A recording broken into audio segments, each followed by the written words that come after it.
I'm Jane, and I'm a senior double concentrating in American Studies and Comparative Literature.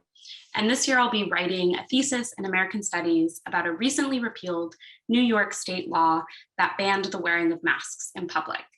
My project will combine legal, historical, and cultural studies approaches with a particular emphasis on theories of masking and masquerade drawn from queer theory and queer of color critique.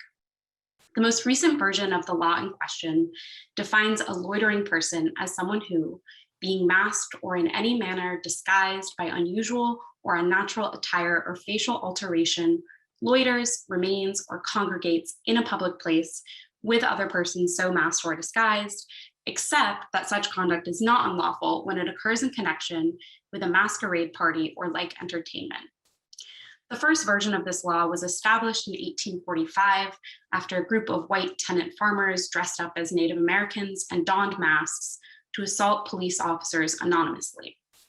Since then, the law has been instrumentalized to criminalize many different groups of people, including members of the KKK, but also protesters, drag performers, gender variant and trans people, sex workers, and especially Black and Latinx folks in low-income neighborhoods. I'm interested in untangling the law's desire to make its subjects visible and legible in order to make them legislatable. How does this law define a face, a masked face, a non-face, etc.? Further, I ask why so-called disguise is seen as a threat to normative legal worlds, and why the mask, as both a material object and a symbol, comes to embody and adorn these spheres.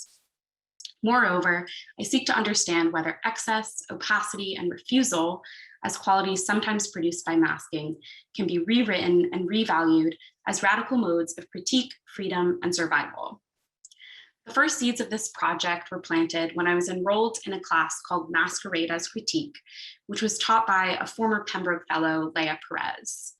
The class gathered together art historical, visual studies, Black studies, and queer studies approaches to concepts of masking, doubleness, costuming, and concealment. During that same semester, I came across an oral history by Sylvia Rivera in which she referenced New York's anti-mask law, section 240.35.4 of the Penal Code, as the law that was used to arrest trans sex workers in Stonewall-era New York City. Several months later, I returned to this reference and began to look deeper into the history of the law. By this point, the COVID-19 pandemic had made it so that masks were the topic of everyday conversation. And in the midst of much debate about laws that required face masks, I found it interesting to consider the history of laws that banned mask wearing in the United States. So there have been roughly two main waves of statewide anti-mask laws, first in the 1920s and then during the civil rights era, and both purportedly arose in response to Klan violence. The New York law is therefore somewhat unique in its early emergence. Again, the first version was written in 1845, and the second and most recent version persisted until May 2020.